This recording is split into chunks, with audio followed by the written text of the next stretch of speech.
Hi, I'm Tristan from NoiseGate, here with an exciting first look at Ableton Live 11. This is a huge update to everyone's favorite digital audio workstation.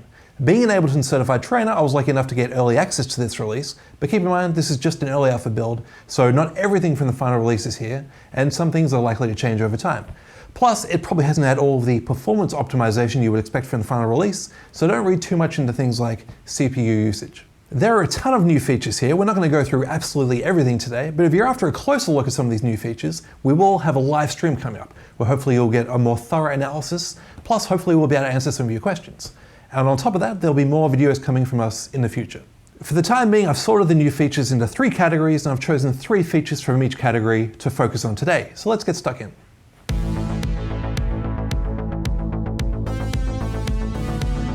One of the most notable additions to Live 11 is take lanes, otherwise known as comp tracks.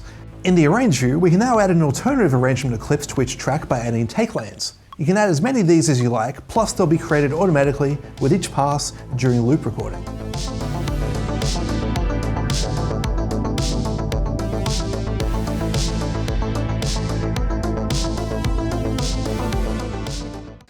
Now you can toggle each take lanes audition track to listen to each alternative take. Or better yet, create a composite track by highlighting the portion of each take lane you want to use. The track's primary clip lane gets updated in real time to show you exactly what's being played.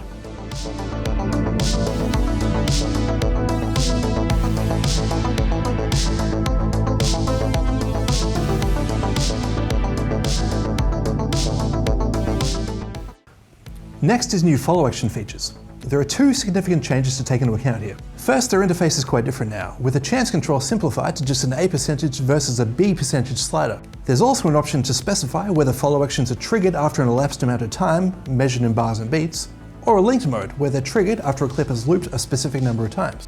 And the new scene view not only provides an overview of each scene's parameters, but also the ability to apply follow actions to scenes. This has huge implications for both performance and composition, with potential to completely transform the way you work with scenes. Next, we have linked track editing. Simply select a group of tracks and choose the Link Tracks option, and any changes made will be automatically applied to all linked tracks.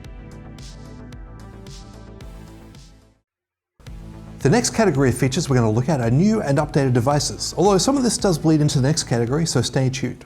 First, a new device called Hybrid Reverb, which is simultaneously super practical and completely mind-blowing.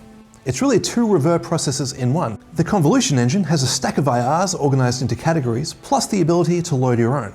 You can even drag in any audio file to use for the convolution process.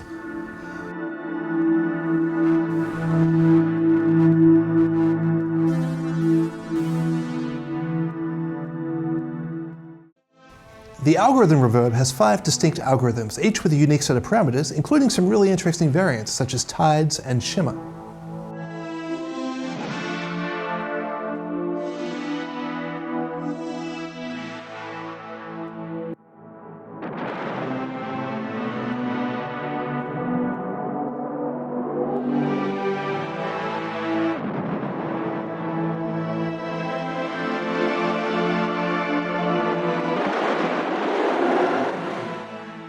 The routing section lets you choose whether to use one reverb type or the other, or use both simultaneously in either series or parallel, with a blend knob to choose how much of each is heard.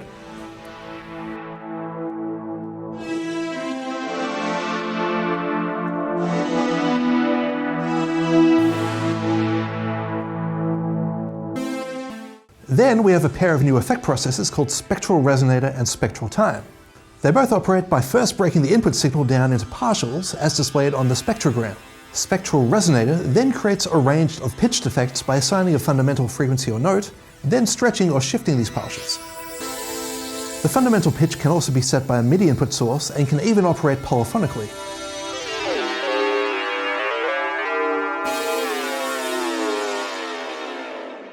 Spectral Time, on the other hand, feeds the input signal partials into a frequency-based delay effect, so different frequencies can have different delay times, controlled by the tilt, spray, and mask parameters.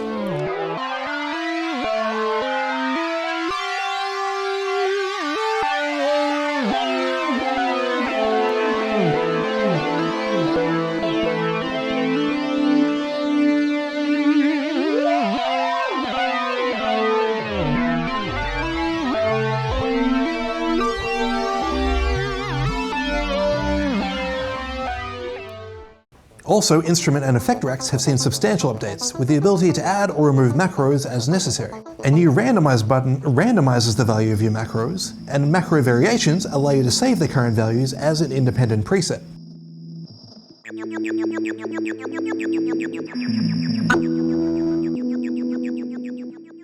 The last category of updates we'll be looking at are geared towards use with hardware, be it Ableton's own push to or a third-party device.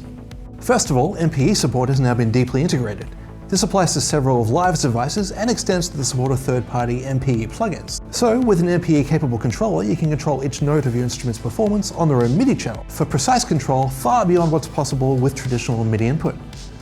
Several Live instruments, such as Simpler and Wavetable, have also been updated with integrated MPE functionality. This is also great news for push users, because this MPE integration imbues push with polyphonic aftertouch capability, so any MPE parameter mapped to push's pressure control will now be applied discretely per note instead of globally across all notes. And last of all, there's a new integrated tempo sync function called Follow. To make use of this mode, simply activate it and then designate an associated audio input via the preferences. You might, for example, want to route the audio from a Live drummer. Now Live's tempo will update in real time to match the tempo of the incoming audio signal. Of course, these are just some of the new features in Live 11. I didn't really touch on any of the extensive new MIDI editing features, plus there's quite a bit that hasn't made it into the beta yet, such as new instruments and new packs. So definitely keep an eye out for the live stream coming up and for future videos. But thanks for watching.